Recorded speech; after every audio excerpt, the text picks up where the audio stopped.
नागेन्द्रहाराय त्रिलोचनाय भस्मंगरागाय महेश्वराय नित्याय शुद्धाय दिगंबराय तस्मै नकाराय नमः शिवाय। नमस्कार प्रिय बंधुओं, आप सभी का हमारे YouTube चैनल में बहुत बहुत स्वागत है। आज के इस वीडियो में आप श्रवण करेंगे आषाढ़ शुक्ल पक्ष शनि प्रदोष व्रत की पवित्र पावनी कथा। शनि प्रदोष व्रत भगवान शिव को अत्यंत प्रिय है और दुख दरिद्रता का नाश करने वाला यह शनि प्रदोष व्रत है।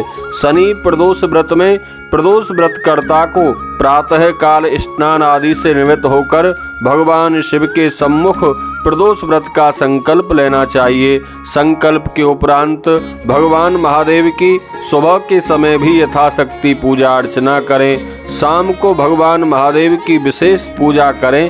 प्रदोष काल में भगवान शिव की पूजा करने के बाद कथा श्रवण करें, आरती उतारें। इस प्रकार प्रदोष व्रत करने से भगवान महादेव बहुत शीघ्र प्रसन्न होकर व्रतकर्ता के मन की शुभ कामनाओं को पूर्ण कर देते हैं। आइए श्रवण करते हैं शनि प्रदोष व्रत कथा। एक बार प्रेम से बोलिए, बोलिए शंकर भगवान की जय, पार्वती माता की जय। बंधुओं, आदरणीय श्री गर्गाचार्य ऋषि ने श्री सूत जी महाराज से कहा, हे मुने, आपने भगवान शिव शंकर की प्रसन्नता हेतु समस्त प्रदोष व्रतों का वर्णन किया है। अब हम शनि प्रदोष व्रत की विधि और कथा सुनने की इच्छा रखते हैं, सो आप कृपा करके हमें शनि प्रदोष व्रत की कथा सुनाइए। श्री सूत जी महाराज ने कहा, हे ऋषियों, निश्चित रूप से आपका भगवान शिव और माँ पार्वती के चरणों में अनन्य प्रेम है। मैं आप शनि प्रदोष व्रत की कथा सुनाता हूँ, सो ध्यान पूर्वक होकर सुनो। पुरातन कथा है। एक निर्धन ब्राह्मण की स्त्री दरिद्रता निर्धनता से दुखी होकर सांडिल्य ऋषि के पास जाकर कहती है, हे महामुने, मैं अत्यंत दुखी हूँ, मेरे दुख निवारण का उपाय बतलाइए, क्योंकि हमारे पास धन का बेहद अभाव है और धन की कमी के कारण मैं बड़ी दुखी रहती हूँ। मेरे 2 पुत्र हैं जो आपकी शरण में आए हैं। मेरे ज्येष्ठ पुत्र का नाम धर्म है, जो कि एक राजपुत्र है, और मेरे छोटे पुत्र का नाम शुचिव्रत है। अतः हम लोग बड़े निर्धन हैं, आप ही हमारा उद्धार कर सकते हैं। इतनी बात सुनकर बंधुओं, सांडिल्य ऋषि ने शिव प्रदोष व्रत करने के लिए उस ब्राह्मणी को कहा। तीनों प्राणी प्रदोष व्रत करने लगे। कुछ समय पश्चात प्रदोष व्रत आया, तब तीनों ने व्रत का संकल्प लिया। छोटा लड़का, जिसका नाम शुचिव्रत था, वह एक तालाब पर स्नान करने को गया तो उसे मार्ग में स्वर्ण कलश धन से भरपूर मिला। उसको लेकर वह लड़का घर आया और प्रसन्नता से दौड़ता हुआ अपनी माँ के पास जाकर कहने लगा, हे माँ, यह धन हमें मार्ग में प्राप्त हुआ है। माता ने धन देखकर भगवान शिव की महिमा का वर्णन किया।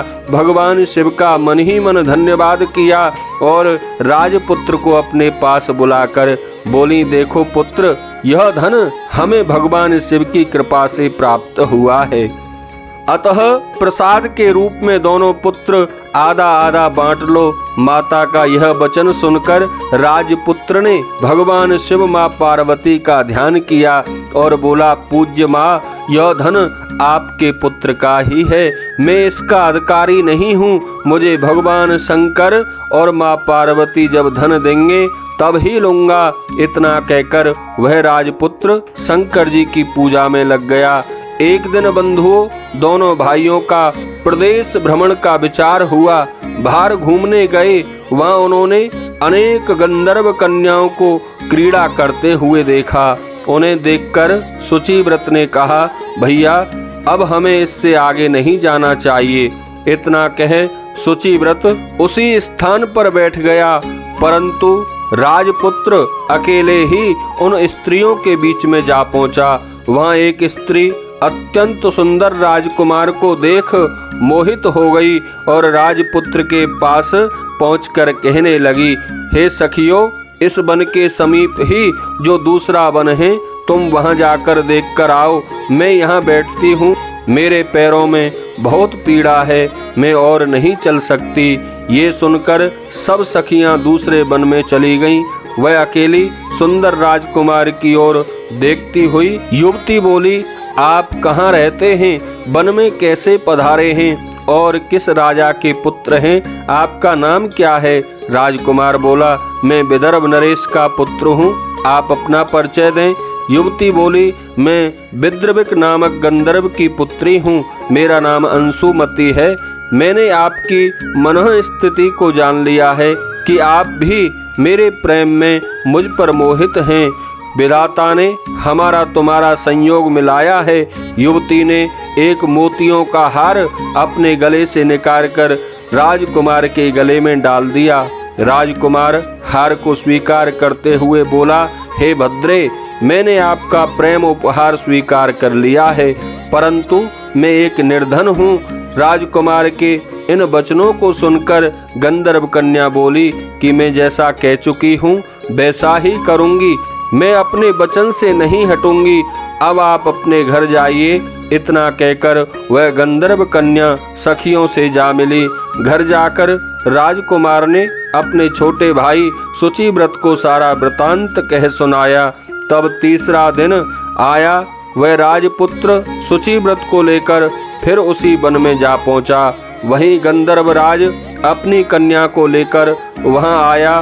इन दोनों राजकुमारों को देखकर गंधर्व ने उन्हें आसन दिया बैठने के लिए और कहा, मैं कैलाश पर्वत पर गया था, वहां शंकर जी ने मुझसे कहा कि धर्मगुप्त नाम का राजपुत्र है जो इस समय राज्य विहीन और निर्धन है, परंतु मेरा परम भक्त है।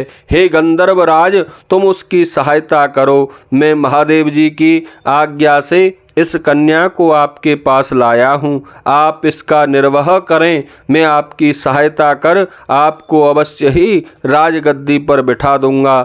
इस प्रकार गंधर्वराज ने कन्या का विवाह विधिवत राजकुमार के साथ कर दिया और विशेष धन सुंदर गंधर्व कन्या को पाकर राजपुत्र अत्यंत प्रसन्न हुआ। भगवत कृपा से वह समय उपरांत अपने शत्रुओं का दमन करके राज्य का सुख भोगने लगा। बोलिए शंकर भगवान की जय, पार्वती माता की जय।